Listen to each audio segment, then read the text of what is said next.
Air Force veteran who works at the USDA. Thanks so much for taking the time. What do you make of this moment? Yeah, I mean, it's an uncertain time. This has been a stressful time for federal workers. The year has been pretty tough. Right now, our primary focus is to get back to work and continue to provide services for the American people, which is what, we all want to do. Under President Trump this year, the federal workforce will decrease by hundreds of thousands. President Trump and Republicans have argued that these agencies are bloated and that a lot of the employees don't earn their keep. But take a listen to what we're hearing from one Republican congressman about this shutdown and those who are currently furloughed and could lose their jobs. President Trump's been very clear that he intends to follow through with these layoffs.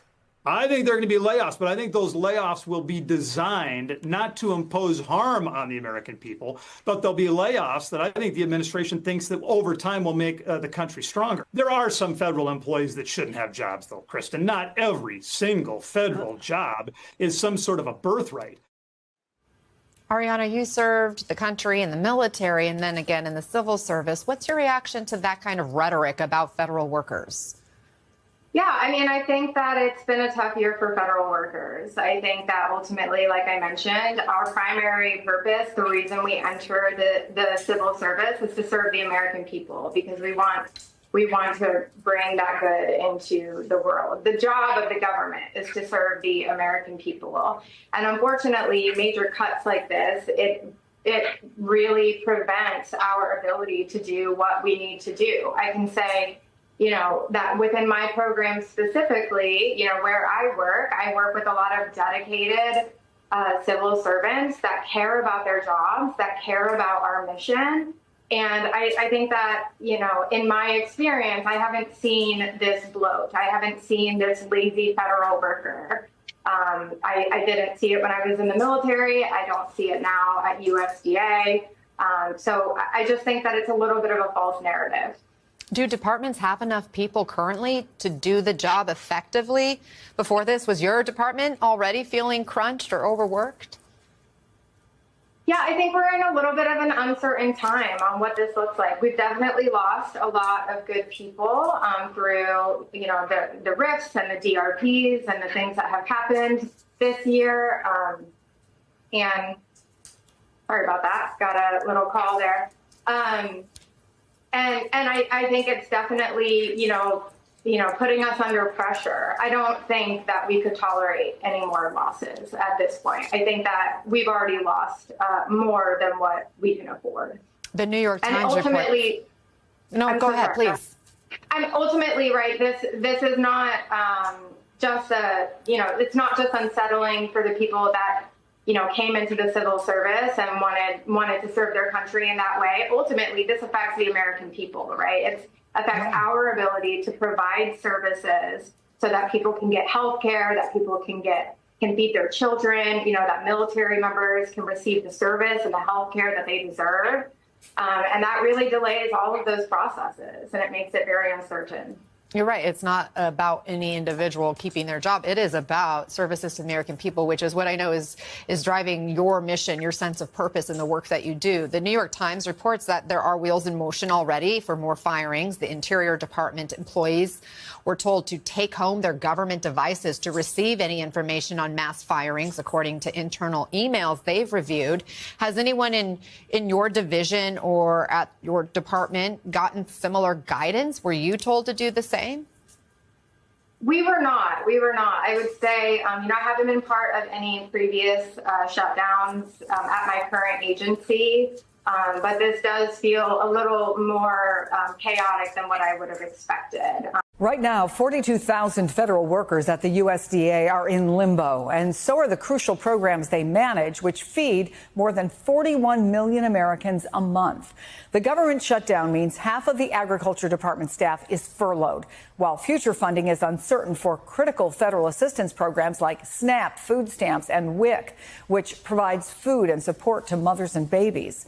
Joining me now, Ellen May, a furloughed federal worker and chapter president of the NTEU Chapter 255. Ellen, I want to let people know you are not representing your employer here. You're here speaking for yourself. Just how are you doing? How are your coworkers feeling? Yeah. Hi, Chris. Thank you so much for having me here. Yeah, my coworkers and I are feeling really conflicted in this moment. So many of us have been overworked and exhausted since April, when we lost half of the staff in our office. And so we feel even guilty for seeing this as a reprieve, because what we really want to do is to be at work helping the people who rely on SNAP and WIC to feed their families and to put food on their tables. We're feeling angry at being treated as political pawns again, so that billionaires can have more money, while the people that we serve are being, strained even further and having to worry again about their benefits being at play. And we're also just anxious because we're hearing about the RIF potentials and office closures that are looming over USDA as this shutdown kind of drags on. So have you gotten any clarity, any reassurance about the security of your job? No, since we logged off yesterday after about 10 a.m., we haven't heard anything. Since we're not allowed to touch our government furnished devices after a shutdown, we've just been waiting to see how this all unfolds, just like everybody else. Do you have any sense about the food assistance programs that you work on? Any idea how long their funding might last? Yeah, so for SNAP, at least, we think that they will be okay for the month of October. October benefits have already started going out in some states. Some states send them out on the first of the month. We expect that all of the states will be able to issue SNAP benefits for the month of October, but things might get a little dicey if this drags on into November or even past that. And for programs like WIC, it's looking a lot more uncertain. It's possible that they have funding for 3 days, maybe 1 week. Of course, we hope for longer. And we have other programs too. We have programs that get food packages to seniors and people living on tribal lands. We also have programs that get farm fresh produce into schools, and we don't know about the funding for those programs right now while we're in the middle of the shutdown. I want to play for you, if I can, what we heard from one woman. Now, she works at a food bank now, but she used to be a recipient of food assistance herself. Take a listen. When I was on it, I look forward for it every month. I mean, you're going to see kids out here, they're going to be hungry, they're going to be starving, they're going to be trying to steal out of grocery stores. It's going to be really hard. I mean, it's going to be a big struggle.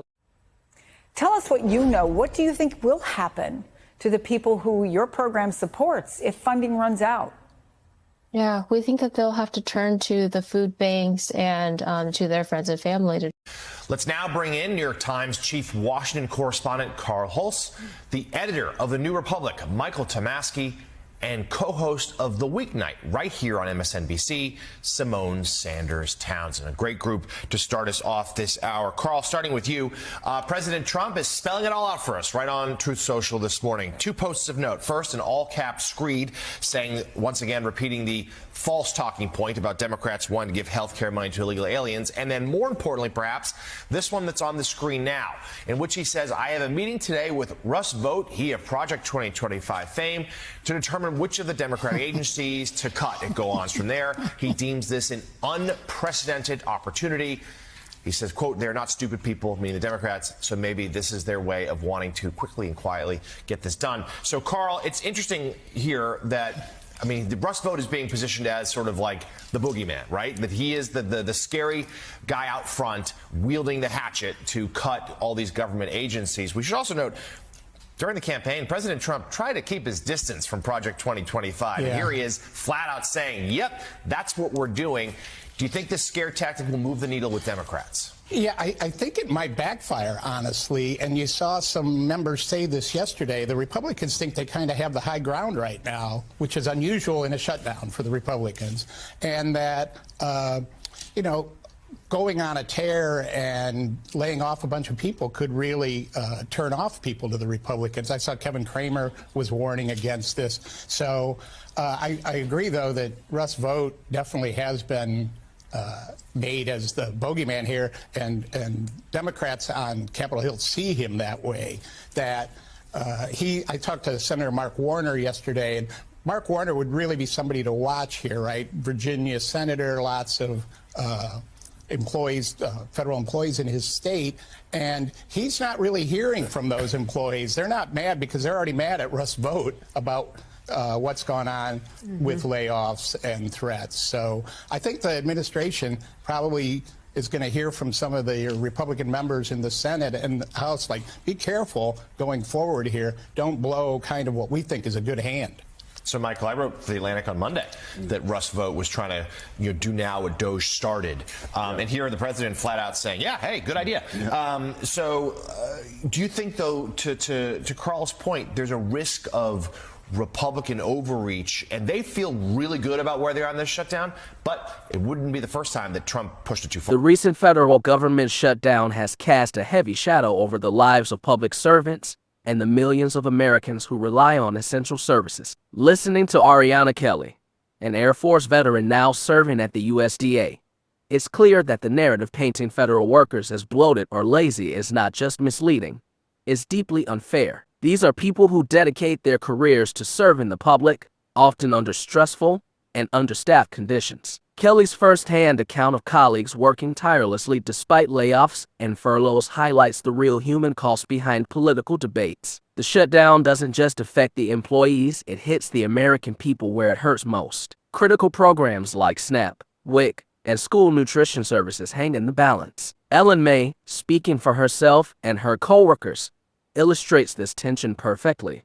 Workers feel guilt over furloughs because they want to be helping families put food on the table. Yet they are left powerless by political decisions beyond their control. The uncertainty is palpable, and the stakes are high. Meanwhile, the political messaging around the shutdown has become a spectacle in itself. President Trump and some Republicans frame the situation as an opportunity to trim government bloat, while experts warn this approach could backfire.